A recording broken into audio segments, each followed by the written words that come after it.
Ladies and gentlemen, welcome back to Those Two Geeks. He's Alex. I'm Joe.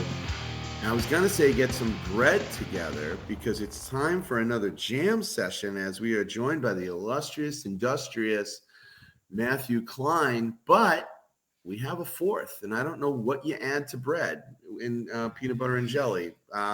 We had this discussion last week. So in England, you add butter to every sandwich. So you have bread, butter, peanut butter, jam, butter, bread. Well, then I will be the butter on your sandwich. Sounds good, Enco. And I'm meeting this gentleman for the first time. I woke up and I was like, there's four of us. So maybe, just maybe today we're the Fantastic Four. There you go. Ooh, that's not going to get us sued. Not at all. No, it won't be. Not at all. The hell with that Arvel May company. Arvel May.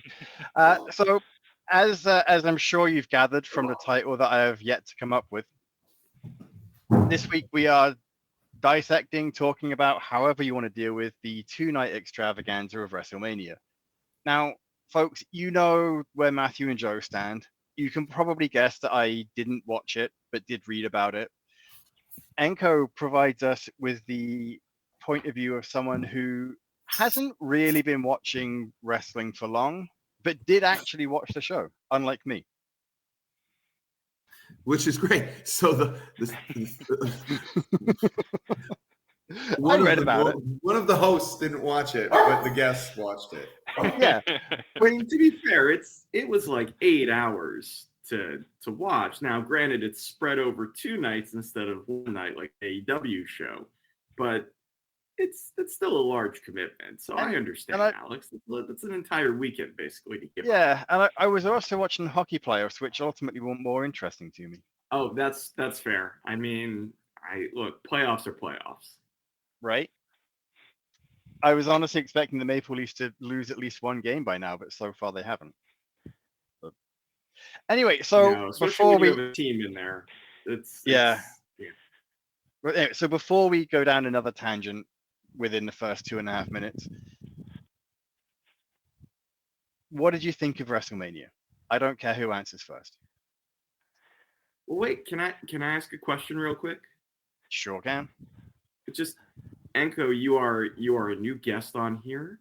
I think the listeners would just like to learn a little bit more about you. What is your, what do you do? Who are you? The listeners and the hosts. What is your past history and exposure to professional wrestling in any way, shape, or form? What is your fandom? I can answer a little bit about that. Well, first, Alex is the one who dragged me on here. We're friends in real life. I actually I do another podcast with him about tabletop RPGs, which is my primary hobby at the moment.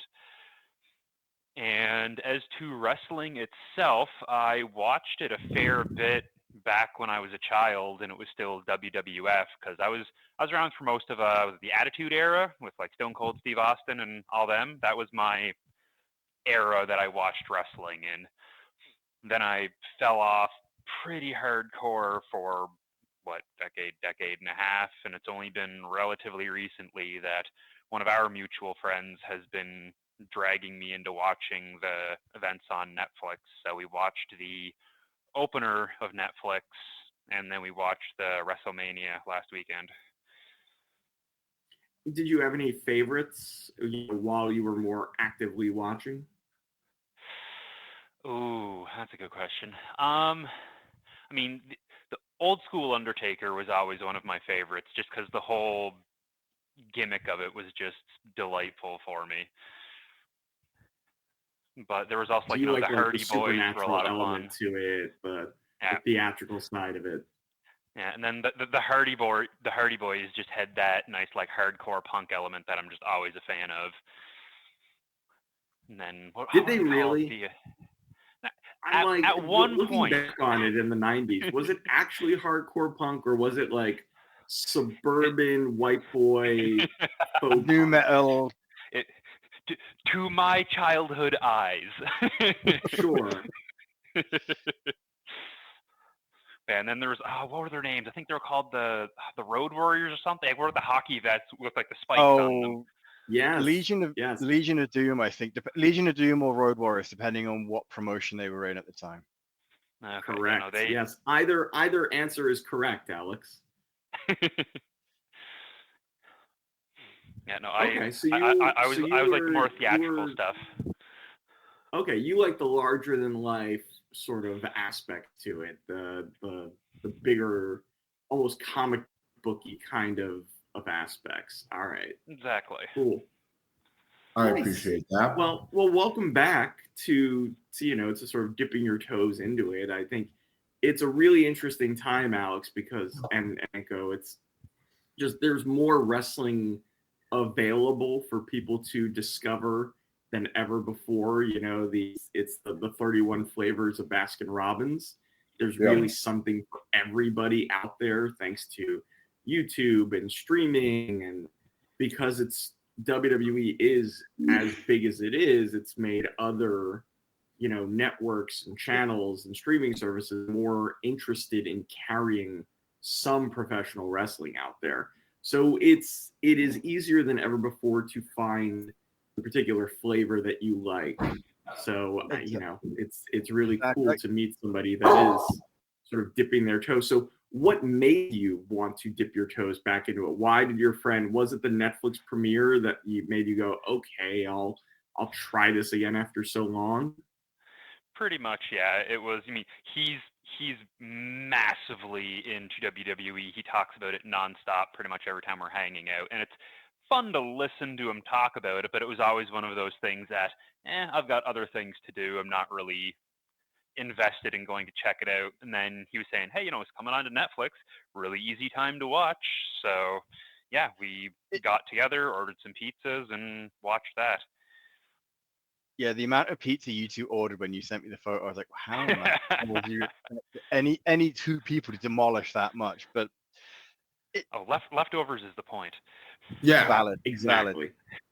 Valid. To Matthew's point, and I've said it before, just because I don't watch and don't really care for WWE doesn't mean I'm not happy that it's around. Because if it wasn't for WWE, you wouldn't have people going to the other promotions, AEW, GCW. Even folks thinking, oh, I'm really into this shit. Maybe I'll check out this New Japan stuff too. Yeah. You wouldn't have Rich Boy Tony with his allowance creating a promotion. No, exactly. And I'm so glad that we have Rich Boy Tony creating a promotion. Yeah. That's his new name now. Rich Boy Tony. It's an Enco, if you're not aware, Rich Boy Tony is Tony Khan, who owns and creates AEW. Okay. He's his dad and him also own like a football team. Yeah, Manchester United. I think it's Fulham. Oh, it's Fulham.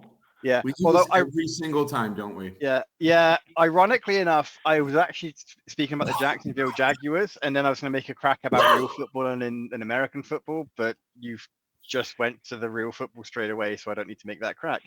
The real football. You can make a crack about their draft picks this year. Yeah. Oh my God. Stop, Matthew. Shush. Yeah.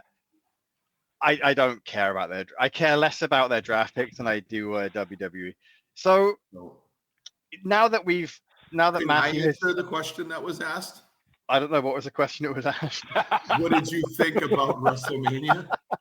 None of us have actually answered that yet. I found out our title too. We're gonna call it a travesty of a show.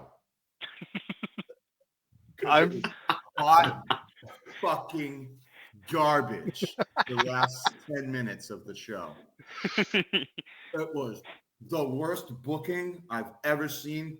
I don't want to see Tony Khan get yelled at anymore, even from me. When you have Cody Rhodes sit there like a yokel and get kicked in the nuts after handing John Cena a title to hit him in the face with. Tell us how you really feel, Joe. I'm furious. Like, people who put in the work, the two triple threats, deserve all the recommendation and commendation in the world. Oh, 100%. Freaking fabulous. Yeah. Everything else on the shows are a throwaway. The triple threats I enjoyed. I don't know what it's the proper name for it. The four-way fight I found entertaining. That was okay. I like the ending. Yeah, but the capstone, like the capstone of the thing, the Cena versus Rhodes, whatever his name is, that was just Rhodey. I like it. That's his new name. Rhodey. It's Rich Boy Tony and Instead of Rhodey. Cody Rhodes, it's Rhodey. It's Rhodey. I think there could not have been a better emphasis on the fact that you really aren't super familiar with it than that. Fantastic. Enco, that is so good. What is the WWE's flagship character right now? Rhodey. John Cena. I mean, he just looks like what's his name? Off the Boys, Homelander. That's just That's what me he's of supposed Homelander. That's his entrance. That's what he goes for. Yeah. I have some friends over to watch Mania. They come over and they watch like Mania and SummerSlam. They come over for like the big shows, and they're always just like, "Is the Proud Boy fighting tonight?" And I'm like, "Ooh, yeah." And like, apparently he's supposed to be a face. I'm told. Not apparently. He is a legit baby face. Sells a ton of merchandise. Not in the Las Kids Vegas love him. crowd. Not in the Las Vegas crowd. Was he booed? Was he? Oh, nonstop. Heavily. He was booed because So he was here's going the up thing. against history. That's Matthew- the problem. Yeah. Matthew, would you agree Like with me? if this wasn't announced that John Cena's last WrestleMania and the last time Las Vegas was going to see him, and he was the last time he could try and make history, like, would he have been booed? No, he wouldn't have been. But when you literally say this is the guy that is going to prevent history from happening, then you're going to get booed. It's just the way it's gonna be. That's sort of it. It's interesting to me that John Cena's finally turned heel, and yet more like people refuse to boo him because now we're in a phase of our fandom where, oh hey, he's the bad guy, but I still really enjoy his work. So let's just keep cheering him. I don't even think it's that, Alex. I think it's nostalgia. I think it's purely nostalgia. I think it is. So here's the bigger question that Cena, and here's the thing: Cena was getting booed at the TVs leading up to it, and Cody was getting cheered. So they had been doing their job up to that point, and then at Mania, that crowd just was like, "No, I want to see the big moment. I don't care about the character dynamics because it was Hogan versus Rock. It was Hogan versus Rock. Yeah, exactly. Rock It was just cheered all the way up to Mania. Hogan got booed immensely, and then all of a sudden they just like flipped the nostalgia switch. Like, I love Hulk Hogan. I remember him as a kid. I want him to kick the Rock's ass. It is that is really the closest comparison you can get to what happened in that match. 100%. And it's just the way it goes. They really tried. All indications were they were doing the right thing, and then Vegas revolted on it. So the question really is, can you be a true heel anymore? Can you get real, honest to goodness heat? Because even Dominic Mysterio, who's been getting booed out of buildings for 2 years, got cheered when he won that fatal 4-way that Enco talked about. So is the art form, has it changed so much now that you cannot get genuine, passionate hatred for a character because everybody's too conditioned to being like, oh, we're in on the act when we boo you. We don't really hate you. It's a whole new kind of set of parameters that you have to work in there. It's fascinating. I think it's really intriguing. A lot of people are like, kayfabe is dead. You can't be a heel anymore. There's nothing, and they talk about it like it's a bad thing. I don't know if it's a bad thing. It's when you have 60,000 people per night, and you're breaking box office records, and you're being paid $8 million for a city to put your show there, and you're selling every piece of aspect of a show for sponsorship. Clearly, it's not a bad thing, right? So It's just You want my what opinion is on this that? new era Yes, actually. that we're presented with? As somebody who's coming back in from a very, very long break, I have a few opinions on that. Okay. One, the entrances now being turned into walking advertisements, very much not a fan of that. Okay. Like what are they, like the tag team duo who came out in the Clash of Clans, like big cartoony armor, and the like cutaways to, oh hey, here's an ice cream treat instead of watching the match. Not a fan on a platform I'm already paying to watch the show on. Sure. And it's just I don't disagree. And like from just this may be, you know, rose-colored glasses talking, but I don't remember finishers being used every like 30 seconds back when I was watching as a child. Nope, that is different. That is relatively new, and that's something that every promotion can be guilty of, is that they try to create the false finish. Oh, we'll have the Stone Cold Stunner happen now, and that'll be the end of it. Oh no, he's kicked out. It's fantastic, a fantastic tool to do when it doesn't happen every match. Yeah. But now it happens every match, and it happens 2 to 3 to 4 times a match. Mm-hmm. It's just the finisher is not a finisher anymore. It shouldn't even be called a finisher anymore. No. That died in mid 2000s indie wrestling. Basically killed finishers. Like because they just spam finishers like a video game. Mm-hmm. But I mean, you can even go back to like ECW. That was where it really, really started in the late 90s. They were doing with Van Damme and Jerry Lynn. 4 finishers a match.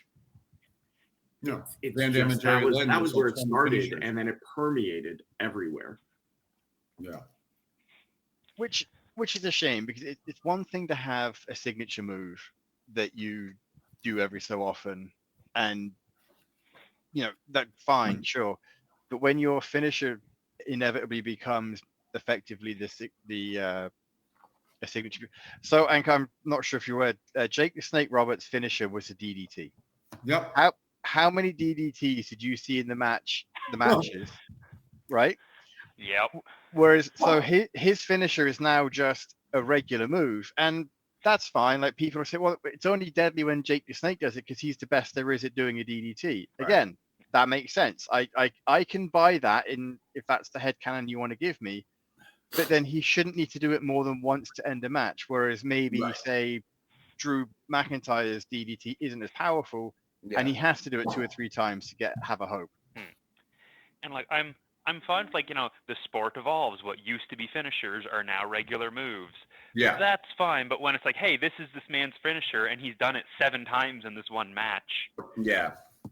Well, Cody Rhodes now, if he's going against somebody big, you expect 3 crossroads minimum. He's established it takes 3 crossroads. And what I love is 4 to beat Roman Reigns. Only took 1 and never kicked out of it. If you notice in that main event, he actually protects Cody's finisher, but he allows Cody to kick out of his finisher like twice. 4 times. So it's that idea of like the heel's finisher is not as impressive or powerful as the baby faces. That actually made sense. I don't know if it was intentional. I don't know if it was intentional, but of course it was intentional, Jason. All right, but no. Come on, man. But Cena's finisher tells the story of he's a step behind what he used to be. Correct. Which is why he has to resort to Travis fucking Scott walking down for 6 minutes. What was with that? Like, I have no idea who that person was. Thank you. No one has idea who that person was. That's not true at all. That is not true in the least. You find me the crowd that knows who he is. The 11 million streams he had in 2024 on Spotify. The fact he had a Name me one song besides the WrestleMania songs. I'm telling you this. That man has the guy has more recognition than the WWE has recognition. So garbage. That's why you have Travis. Now, it's not us. We are too old and not hip with hip hop right now, it sounds like. But the man is an incredible fan. It's nearly equivalent to having Taylor Swift at the It show just or shows you how many Batty at stupid the people show. there are in the world. Yeah, So there's to me- 7 billion people. A lot of them know Travis Scott, and a lot of them were dabbling and saw him on social media. He took forever to get to the ring. Yeah. That And was first the of all, part why I are you walking out hated that about it. hardcore title? It means nothing. Yeah, like Well, it does. That's He what has threw a me off, brand 'cause, like, called Hardcore. Yeah. That's why he's Oh, hardcore. okay. He has a brand. I- He has a brand called Cactus Jack, Which because is he's so a stupid. massive Mick Foley fan. Mick Foley. There was a okay, so that's fine, and I understand the logic behind that. But if Sure. there's enough of the fandom who are like, wait, why are you holding that? Who are you? Yep. and then he didn't do anything. No, that was the problem. The problem was the execution. No. Yeah, him being there is one thing, but when you come in and just quote distract Cody Rhodes so John Cena Right. can do I'll something. tell you this right now. I've been waiting to get this onto this all week. My biggest complaint of this whole thing is Dwayne. He's no longer The Rock. He's Dwayne to me. He's been demoted to Dwayne. I can't fucking stand him. My whole thing is, I didn't show up because I wanted to give shine to John Cena. I didn't want to take the spotlight off John Cena and Cody Rhodes. Fuck you. You are the biggest attention whore on the face of the planet. You hold. See, here's what I love about this. I was hoping this was your reaction. No, you hold storylines hostage. You do the stupidest storyline in the universe where you want Cody Rhodes' soul. And I'm like, all right, I can get with that because it's metaphorically blah, blah, blah, blah, blah. And then the biggest moment you could possibly make even bigger, you don't show up. You send your lackey, who is somebody who could be working the concession stand, down to fucking put the stamp on WrestleMania in WWE history. That's what you do. And you do it because I didn't want to be busy. No, you're probably script writing Moana 3, which no one wanted the first two. Like, I'm so sick of The Rock. Dwayne. Pick a lane, Dwayne. You're there or you're not. Go away. It's just, John Cena is the best. I mean, I'm going to say this right now. The testament of how good WWE booking is proved on Monday Night Raw. They rebounded like nothing happened, and it was the best Raw after Mania I've seen in about 20 years. So this actually answers my question, gentlemen. You can get heat in today's world. No, seriously, because he's responding to an interview that The Rock, a board member of It's bullshit. TKO, I'm responding which to now bullshit. owns WWE, I'm responding to propaganda. An on-screen He's character lying. who is on a show run by a commentator, Pat McAfee. He chooses that show to go on and give this interview about. Who knows exactly what he's saying? Who knows exactly how to rile up the hardcore fans? That is what Joe is responding to. And it was done right after WrestleMania. The point at which this guy knows is going to get the most people talking about it. So, and he's a third generation wrestler. So he understands the business. He understands what lines to cross. No, it was lazy. Joe is now responding so vehemently and so angrily. He was to masterful in Mania 40. In character, blurring the lines. That's crap, Matthew. He was fucking too lazy to fucking be there. Listen to it. Listen to it. It's working. I think what's so fantastic about wrestling these days is that back in the day, like when Enco was watching, and there was a very clear line between kayfabe, so the wrestling story, and real life. Yep.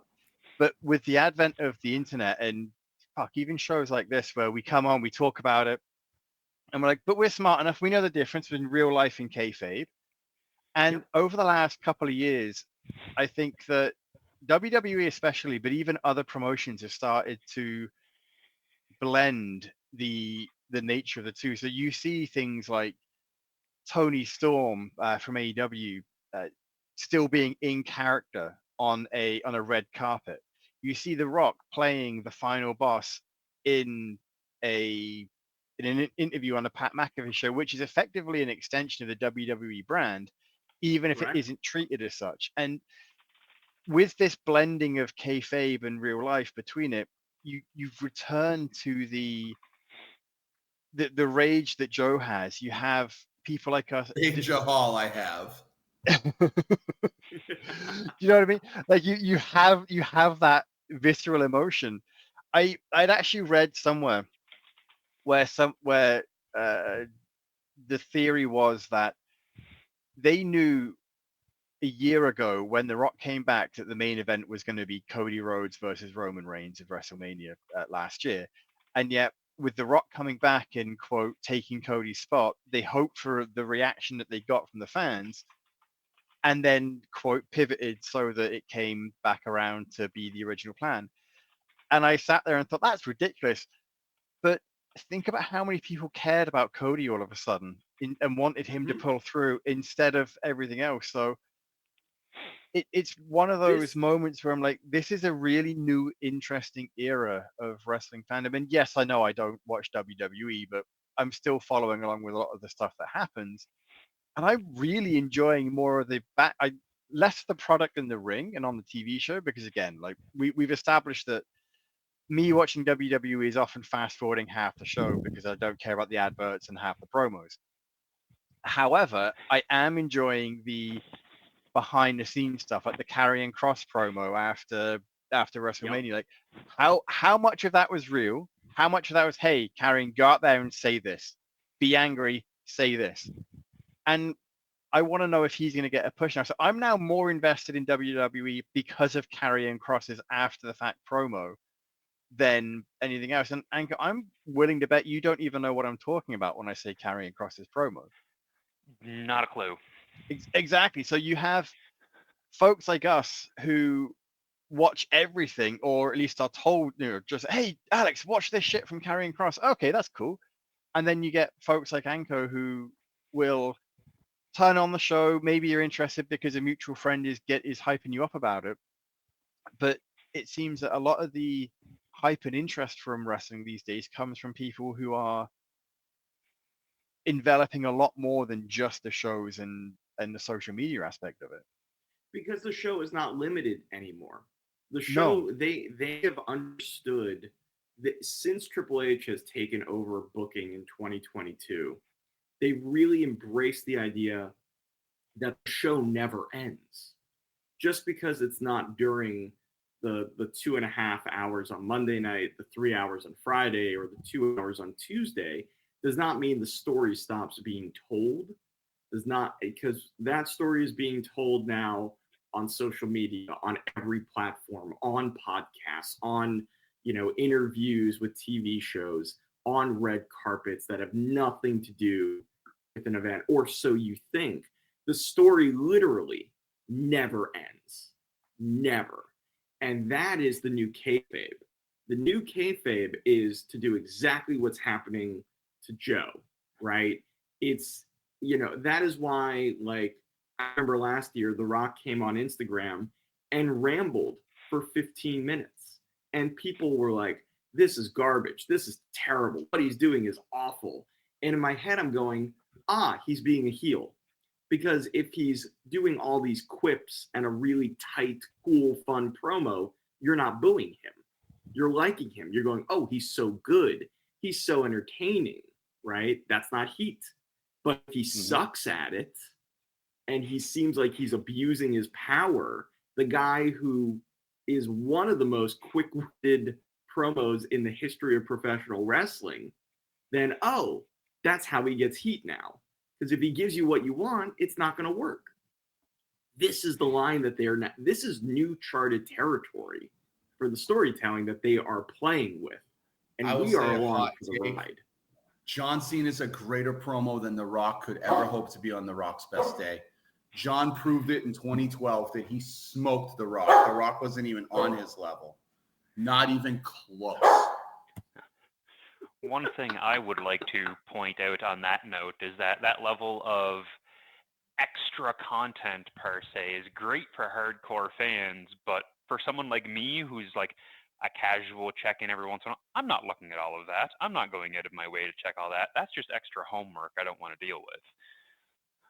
That's a very valid point, and I think that the extra homework is great for Joe, Matthew, and myself to some extent, but ultimately, at the end of the day, if you're only checking in maybe once a week, catching the odd YouTube highlight, or hell, maybe once a quarter with whatever pay-per-view your premium live event you're watching, then that's a lot to either be aware of or catch up on. And if you're not doing that, then they've really got to capture you with the product that's being shown on the TV live event or whatever. And the question I was going to wait to ask you, but I'm going to ask you now because you segued into it so well, is did they do enough to pull you back for the next show? Well, it was definitely better than the first Netflix episode, I can tell you that, because the first Sure. Netflix episode, if my friend hadn't pulled me into Wrestlemania again, I never would have come back after that, because that was just an absolute bore and a travesty. But the rest of beyond the really glaring issues I had with the Wrestlemania, with the god-awful ad costumes coming out and that kind of stuff, it is still fun to watch, and the promos that happen during the show do a fairly good job of keeping me up on the general gist of what the storyline is at the moment, and who's supposed to be the good guy and who's supposed to be the bad guy, and what their general plot line is about. Those short little promos during the episodes are help keeping me up to date on that. I don't know any of the details or the names of half of these people, but I have a general enough idea of what's going on to appreciate that, when John Cena is rolling out of the match every 5 seconds and taking his time being right plotting, there's plot line reasons for that, and it makes sense in the context of it, and I can enjoy it in that scope. The latter half of the match I have other opinions about, but I did like how the first half of the match was paced. Damn right. So what was your favorite match or of the weekend, Enco? Ooh, that's a good question. Probably the ladies triple threat. Excellent choice. The hell That of seems a to be the match. consensus. I think the men's triple threat was my favorite. It was close. Both the triple threats I quite liked. They were so good, both of them. And very different styles of storytelling, right? Yes. The women were so in sync and so crisp and so in tune with each other, and they had their dynamics very clear and clarified. And the men, it was soap opera. That was really all Correct. about the reason they were fighting was more than a title. It was, basically they're fighting over a guy, right? They're fighting over Paul Heyman. I know none of the history of that, but yeah, and it was funny. The memes leading up are for. Just the side, the memes leading up to the triple threat with Heyman. I mean, with with Rollins, Roman, and Punk. It was it's 2025, and everyone is fighting over Paul Heyman like they're trying to take him to the prom. That was the best great analogy in the world, because it really was there was no title involved. Everyone was fighting over, this is my wise man. And it was amazing. I loved it. Yes. It was great. It was so well done. It worked. Did we not know? I mean, us as longtime fans, I'm not going to use the term smarks anymore. It's such a shit term. But the longtime fans, did we know that Rollins was going to walk out with Heyman? Yeah, we had an idea. We even called it on the show. But it nonetheless, just because it happened didn't make it any less entertaining, because the execution was so well done that you forego the predictability. And I thought that was great. However, everybody knew Cena was going to win. No, I didn't. Execution. I honestly think I did. Yeah, Joe. Hey, so Enco, I'm actually looking at the calls we made, the three of us had made on before WrestleMania. Joe actually has Cody beating Cena as Matthew and I. And here's the reason why, though. Let me retcon my answer. No, your reasons are very valid, and I was almost convinced that you would be right. I was too, until I didn't realize that promo Cena gave when he said, "I'm leaving with the title," didn't mean right after WrestleMania. Had I heard that I'm leaving at the end of the year with my title, I would have absolutely changed it to John Cena. I would have said, okay, that's what they're going with. I was under the auspice that John Cena was giving if I win at WrestleMania, I'm going home and not showing up for Monday Night Raw answer. Right. Which included Matthew to say he's a heel. He lies. And that was a great answer. But we didn't know that there was more to that story as far as he's got his dates going ahead. So had I heard that, I would have absolutely changed it, because why wouldn't you ever take the opportunity to let John Cena have one last run and go on a tirade with this championship, which is so good? Because I will say this, the one thing I will say, some people didn't like it. I don't give a shit. The minimalist way that John Cena is working right now, the way the Titantron is just white font on a black screen, the macabre way he walks out where he's so somber and just despondent to the crowd is brilliant in every way. John Cena is the greatest heel I've ever seen, period. And the reason I'll say that is because it's so different than what I've ever heard. And the logic behind it is so sound. You people shit on me for 25 years. This is 25 years of repressed anger. And now you want to cheer me. Now you want to give me something. He's the different type of heel where he's not giving you anything. Where even like the best heels that we call, they'll give you something cool. He's like, oh, you want new entrance music? Fuck you. You want me to change my clothes? Fuck you. You want me to do this? Fuck you. He's doing everything so very different. Now, he said this on the Chris Van Vliet show a while ago, that when he was going heel in 2012 when it was pitched, that he had a singlet made and all kinds of new entrance music. That would have never been as powerful as what he's doing right now. I think I'm here for the theatrics, and that was amazing because it tells the story he wants to tell so well. It's so good.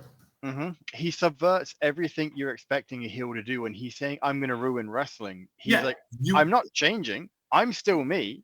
I'm just tired of pandering to you. Yeah. And I love it. And I love how he's like, if you caught SmackDown's promo last night, where he's like, you want to know why I don't have kids and people take pot shots at me? He's like, because I've been raising your brats for 25 years. And he tells the crowd, and he goes, I'm a better father than your father, kid. Yeah, that loser right next to you, I raised you better than that guy. He's a loser. Like, it's just, he is shitting on everything. The one thing me and my buddy V was saying last night, they need to do it. They need to do it very soon. They've patented it. He needs to pull out like a Break-A-Wish t-shirt. He has to. Oh, that'd be great. Shit on the Make-A-Wish part. Just to pull it full circle. So ironically enough, I think that of all of the things he'd commit to, he wouldn't do that. I think he will. And I think the reason why he will is because people like me are like, there's no way he's going to do that. It's just a show. He's not going to take the Make-A-Wish into it's too far in some aspects, but you've got Cody championing everything on the end, so it's like and even Roman Reigns, I've Make-A-Wishes before the show, and he's just like, hey, just please don't post about it until next year. That sort of thing. Like, don't tag me. He's just trying to keep the kayfabe. I love too even his in-ring style. Like at Mania, his whole thing is you can't wrestle. You can't wrestle. So he's like, so I'm not going to wrestle. I'm going to do punches. I'm going to do kicks. I'm going to be slow. I'm going to be methodical. I'm going to do a rep hold. I'm just going to put you in a chin lock for 5 minutes because that's what you've been telling me I'm only good for. And I'm going to show you that's all you get from me. You don't get I love how you hit him with the belt or you didn't get an AA. You got none of his signature moves. He just cracked him with the belt and pinned him. Absolutely. And because we're so conditioned. That is really level storytelling and character work. that he's because doing we're that. so conditioned. Oh, it's just a belt shot. Cody's going to kick out. Nothing. Here's my problem, though, Matthew. Here's my problem among many problems. My biggest problem, kayfabe, was it took the Avengers to break down Roman Reigns last year. It took on your left. Let's go. And there wasn't one person on the roster that came out to help Cody Rhodes, the most likable kayfabe guy of all time on the roster. Not one person came down to neutralize Travis Scott's interference. Nobody. Yeah. That is a massive but we plot don't hole. know that that's not going to be addressed. That was a This huge was the plot beginning hole. of the story. Now, Matthew, that Cody was is not fucking spoken about shitty it. booking. We could absolutely talk about that when he comes back. We are making assumptions that was not on purpose. Whereas this regime of creative pays attention to details. I don't think that was a plot hole. That was a massive gap. We don't know think that yet, though. Yeah, We I don't think know that. as it stands right now, it's a plot hole. But I'm willing to bet Matthew's right in that. Give it a couple of weeks, and then all of a sudden we're like, "Oh, that's such a great idea!" Because realistically, how, like Joe, you said it yourself, how many times have we seen people kick out of a belt shot? No, so many. Right? There may have been people in the back. Oh crap! He just got hit by a belt. Oh crap! I'll get my Absolutely. boots on. And then by the time their boots are on, they're starting to go interfere. It's already over. Yeah, it's The other just thing, so too, guys, stupid. is traditionally, and I think, Enco, when you're still watching more, the idea of WrestleMania was that WrestleMania was the end of a story. Yeah. That it's is the not end the of the case season. anymore. The end of Right? the It's not the case anymore. WrestleManias can now be the beginning of stories. That main event is the beginning of the story of Cody being the one to take the title back from Cena right before Cena retires. Like, Cody's going to be the one that turns Cena back around babyface. I said at this. the end of the I year. just said this to my buddy. He is the one who's going to beat him at Ruthless Aggression before Cena leaves with the title. Absolutely. This was I wonder if chapter you're one. gonna. It won't be Punk. Yeah. It won't be anyone else. It's got to be Cody. It will be Cody. Cody will get the passing of the torch moment at the end of the year. And let's be very clear, Cena counting down, this is how many times you see me every time. It's phenomenal. He has created a ticking clock. It's for so good. all of the. I will say, Enco, please do. I would recommend watch the Raw after Mania on Netflix. It was fabulous. The Raw after Mania was better wrestling. It was a better show. It set up a lot of new storylines. It continued the stories. It had a lot of great energy to it. I would encourage you. I do think you will enjoy it more than you did the first Raw on Netflix. I even think it will get you intrigued by what's going forward if you decide to make the time to do it. It's one of those things that the Raw after Mania is considered, one of the most anticipated because there's always the beginnings of new stories. There are returns. There's a lot of interesting angles they do. And this year they really delivered on it. So if you did find WrestleMania enjoyable, I highly do recommend checking out Raw the following night. I do think it will be maybe even a more enjoyable experience than the weekend overall. I will have to give that a shot. And then let us know what you think. Yeah. So, I mean, I think so many thoughts. I think they've done a fabulous job with John Cena. John has done a great job with what he wants to do in his final hours, so to speak. I spoke to John's father at AEW because I do know John's dad pretty well. And I said, hey, wish your boy luck on number 17 Sunday. And he goes, Joe, he's like, I don't know if they're going to actually have the balls to go through with it. Now, John Cena's father was not kayfabing me. I know him pretty well. He actually was like, I don't know. He's like, Cody's so over. He's like, I don't know if they'll actually go through with it. I'm like, but they turned him heel. And he goes, right. He goes, and I was so shocked that even happened. But I venture to believe that he was probably very, very happy. His dad was probably there, but his dad wasn't like on screen or anything like that because they've made a thing of not having John's dad on for a very long time, years and years and years ago, ever since the Edge and Orton feuds, because John Cena's dad is kind of a he's a ham. Like he commands a lot of attention, you know, and so like they didn't want that to be taken away from the storyline. But I said that was the Vince McMahon regime. I would think in the Triple H regime that it would be welcome to have John Cena's dad on, because John Cena's dad has always played a heel. And I think that would be great to have him on eventually at some point. Just like I was hoping that at some point during the Bloodline, before it collapsed and ended, that Rikishi would get one final moment. Like if there was ever a time for Rikishi to act, it was during the awful, one of the worst WrestleMania matches of all time, Jimmy versus Jay from a year ago. That should have had a Rikishi input, I think, because it was just so fucking terrible. Now, can we pivot from John Cena, and we'll come back to it because there's so much on there. I want to pivot to the one thing that I was very happy about that you two got wrong. Jey Uso is the world heavyweight champion. Yeah, 100% got that wrong. I was night one. I got busted a whole bunch. I thought Charlotte was going to win. Tiffany won. I thought Gunther would Tiffany win. was a happy accident. Tiffany was a happy accident. I mean, night one, I did not fare super well in my predictions, and I was thrilled about that.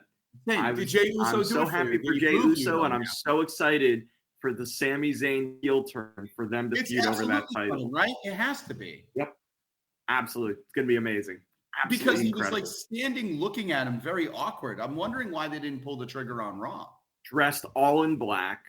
Well, it's because you got to pace out the story developments, right? It's like for this weekend, Jay is triumphant. Jay gets the happy ending. Yeah. Gunther is now suspended because Gunther, I'm also really excited for Gunther. Gunther is now going to be very dangerous and very unstable going forward. He is going to be a wrecking ball and give himself a different kind of edge and killer vibe, which I'm very excited for. Gunther, that I got to give credit to on that segment to Pat McAfee though. Man, he clocked Gunther and that looks so good. You got to remember, well, I'm sure Gunther said, "Hit me for real." Like what? I'm sure Gunther said, "Lay it in. Don't make it look shitty." What I'm saying is, give me a shot. Pat McAfee's not a little boy. No, like he's a beefy guy, so it was great. Yeah. But Michael Cole being like, "We're just trying to do our damn job. We're not going to have announcers if we can't say and have our opinions. What do you want us to do?" That was fucking great. The whole thing that they're doing with Gunther, that's how you rebound with Gunther. You don't have him come out and bitch about losing the title. You don't have him come out and kvetch. You just have him destroy people. And that was so good. Do I want him anywhere near Jey Uso? No. Not for a while. No. I mean, do you think Sami will finally get a world title? Yeah. I still don't think Jay will keep the title for very long. I don't think he works as a long-term champion. I don't either. I think it was a moment. Yes. I mean, they gave you a happy moment to start the weekend. But it was the right moment, Matthew, because you guys wanted Gunther to retain, and I think a 4-time loser would have – what would be the story to tell with that? I feel like it would have been a waste of the Royal Rumble. You could have done something with it. You could have done stuff. I will say this, though. I did worry because Jay's been in black for the past few weeks. I worried that he was going to be the third man in Cena's regime. With the I did worry about that. I saw that coming, and I'm glad it didn't come to fruition. All right, gents. I need to take off here, but it was great talking to you. And I'd love to nice meeting you. Another time. Yes, Enco, I definitely hope you'll come back and talk more. It could be wrestling, it could be RPG, It could be anything. We're just a bunch of geeks here. So. Yeah, jam and butter session. It's a jam B. It's like jam side B. That's cool. Boys, have a good day. I'll chat with you later. All right, later. Take care. Bye. I am very glad, man. That was a happy surprise, Alex. I was like, wait a minute, are we doing an audition for my job? No. So like I said, off camera, like I thought it'd be very interesting to see what someone's opinion who is new to wrestling or newly returned to wrestling would be after not having seen it. And like I said, Well- because I wanted to know No, if you're watching it and the shows and like, are you interested? Are you invested? Mhm. What does and doesn't work for you, that kind of thing. And I think that we were able to have a bit of an insight in that because realistically, even if I'm not the biggest WWE fan, I'm You're still a wrestling invested fan. in. I'm a wrestling fan, right? I'm still Yep. invested in that. And so, yeah, look, no beating around the bush. We know WWE isn't always my style of show, No. what I always want to watch, and that's fine. Like, I'm never going to say no one should watch it. No, because it's clearly loved by a lot of people, and it's Brady needed, agrees. right? Exactly, because Brady knows was I'm good right. for Enco, and then he's like, "Fuck it." Now it's these three guys. Yeah, no. I don't need to listen to you. So I think that having that insight, it helps remind us that, hey, just because we don't like something doesn't mean that the general public might not really enjoy it. The fact that he found the show overall an enjoyable experience, right? Exactly. That was his takeaway. Was even these things that I have quibbles about, I still really enjoyed watching wrestling, watching the show. You don't Pretty great. realize how, because the person we've spoken about Enco before without knowing who he is. When I was saying about my friend, Was it the watched Raw. Shoresy thing? Because I kept quiet about it. No. He well, so ironically enough, one of the two people that I'm pranking with my Shoresy references is actually Anko's brother-in-law, and he's in on it, but he finds it hilarious that they haven't picked it up yet. They still haven't figured it out. Enco was a guy who did not watch or watched the first Raw and then would not watch again because it was so bad. Sure, The fact and I that, completely understand that. Same, and the fact that he's now returning and picking it up here and there, I think is fantastic. I think that it shows that WWE have definitely learned from, hey, maybe we should make everything a spectacle. Maybe we should focus more on the shows and having them be high quality. I think it's a good sign. No, I think it is too. Well, And like I will say, and as hopefully somebody he'll who's try been to that AEW, other Raw after Mania and dip his toes a little bit further, so it's not a year before he watches again. We'll see. Exactly. Yeah, exactly. yeah. I mean, there's different things. Like you said, the Baskin Robbins analogy is very apropos because it is. Like I will say this: AEW comes off tremendous live in a live event setting. When you're there, it comes off so well. When you go watch it back on TV, not so much. It's funny. I found it like for the last few weeks I've been watching, it seems to have been getting better and better. And it is getting better. And I don't know if it's because both major promotions are upping their game. Yeah. And and again, I am more than happy for both to do as well as they need to do to stay around. Absolutely. Because having AEW around for WWE means that the workers are getting paid a bit more. They have more options. They're not locked to the same contract. The fact that there is legitimate discourse around, is Bayley going to re-sign with WWE or is she going to go somewhere else, is fantastic. It means she has options, that she can go somewhere where maybe she's utilized better. Look at Ricochet, right? Like, he wasn't always the best in WWE, but now he's found his niche as this shit heel, annoying little prick. He's so much better in AEW. They know how to utilize him. But Aleister Black is back in WWE.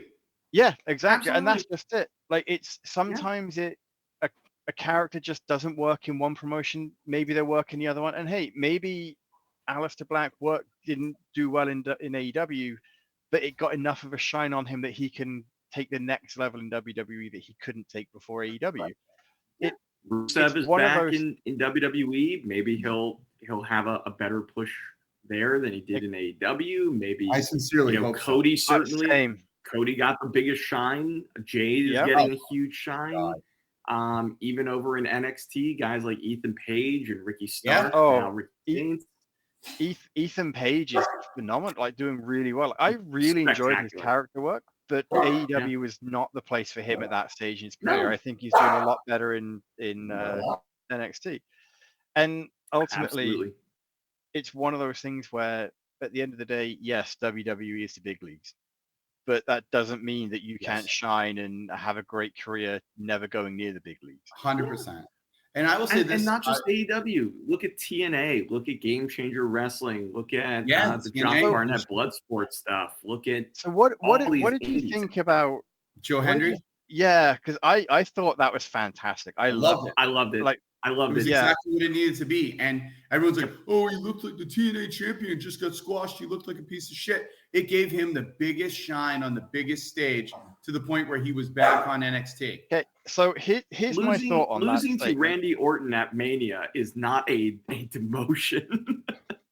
I was going to say, so Moment, here's the thing. If Joe Hendry had have come on WrestleMania and lost to, I'm going to say this and don't, Otis. I'm not trying to be, Damien. Damien. You guys Honestly, hearing me?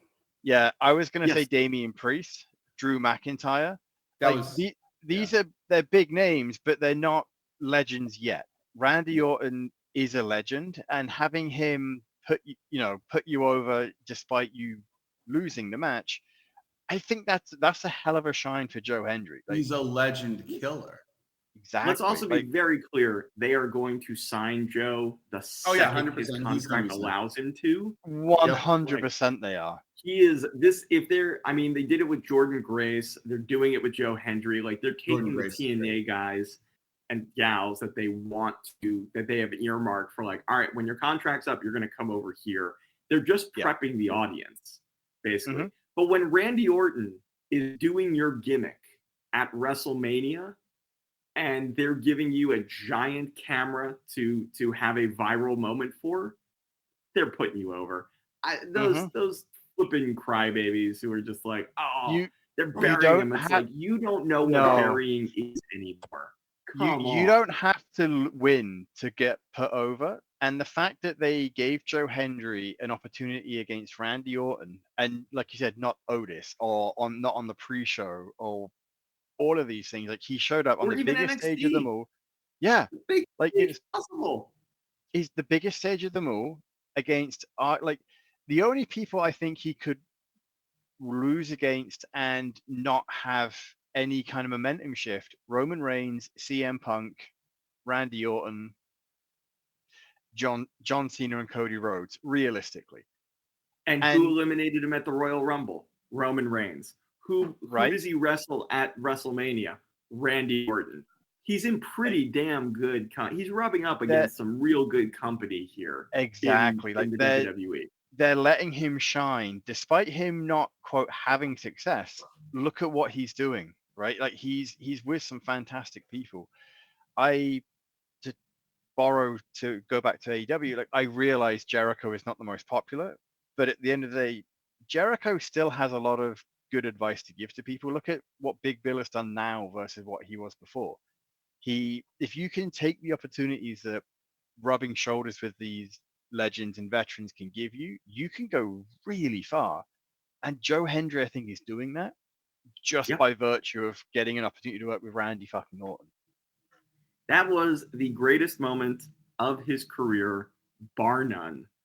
It may end up being the most pivotal moment of his career. Yeah, we will see how it all turns out. So the fact that WWE put another company's champion on WrestleMania with the belt. Yep. With the belt. They don't own TNA. Maybe they will in a week. Who knows? But they bought AAA.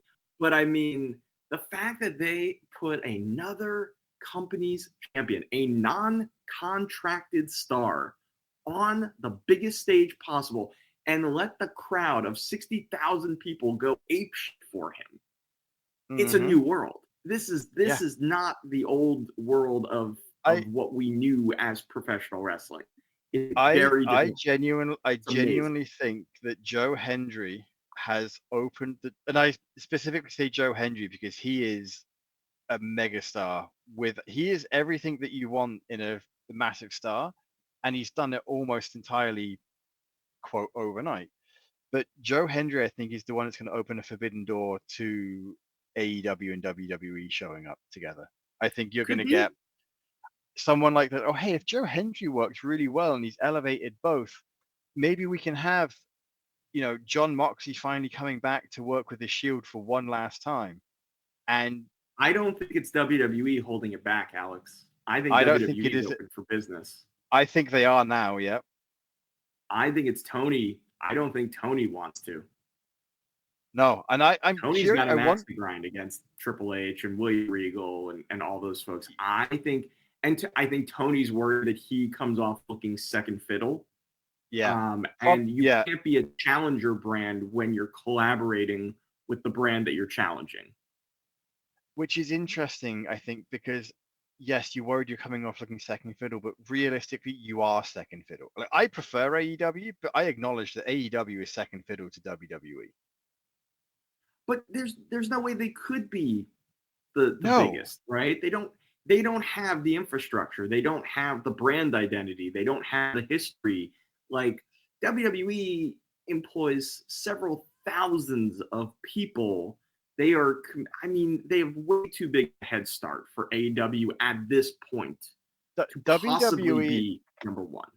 I think the easiest way to put this for folks who, for whatever reason, have listened this far and still don't quite understand what we're talking about, is that WWE is synonymous with wrestling in a way that in the UK, Hoover is synonymous with vacuum cleaning.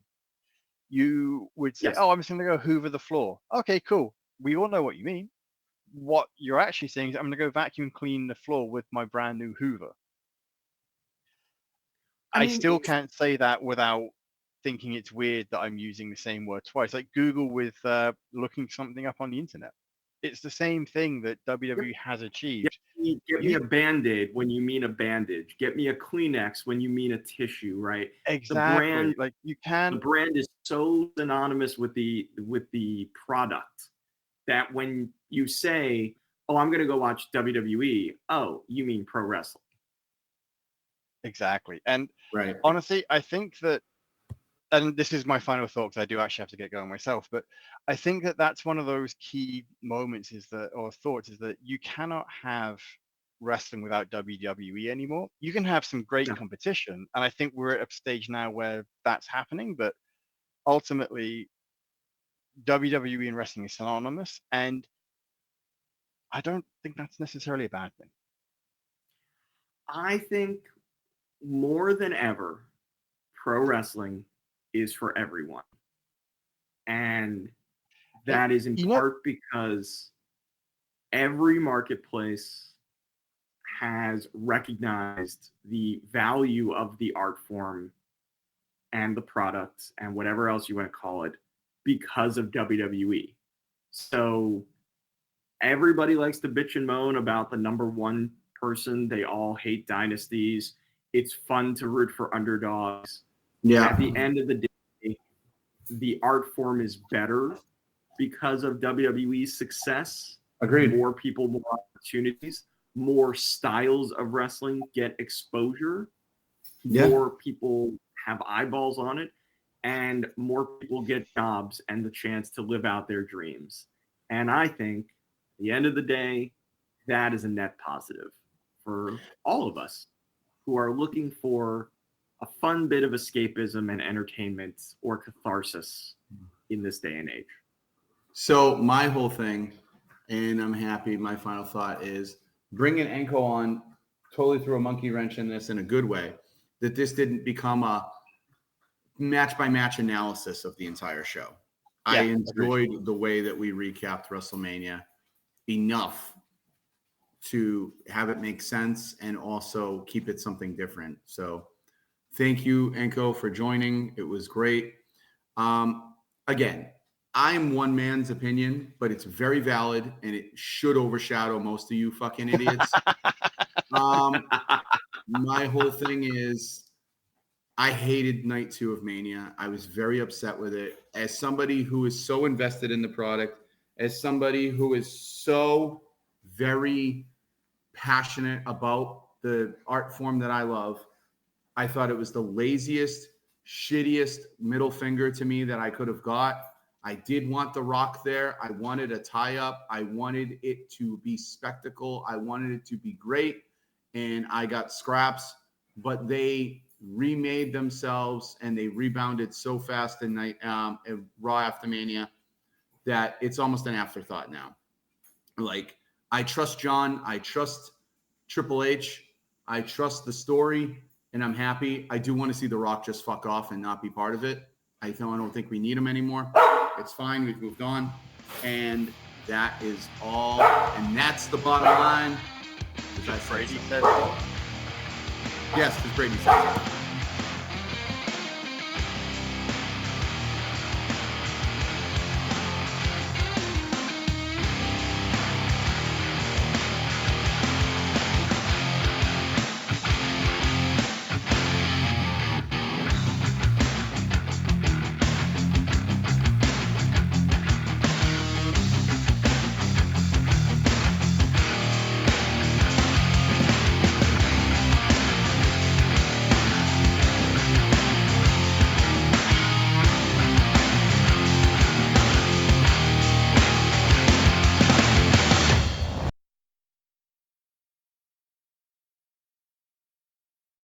Hey, thanks for watching the previous video from Graphic Policy Television. Just by watching, you help support our site. Thank you so much. Now, if you're watching these videos, you probably care about geeky things like movies, television, comic books, toys, games, video games, you name it. You can go and subscribe right now to our YouTube channel to stay in touch and catch all the new videos, or check out our website at graphicpolicy.com. There's a nice link on this end of the video. But as always, thank you for watching. Keep on rocking and keep it geeky.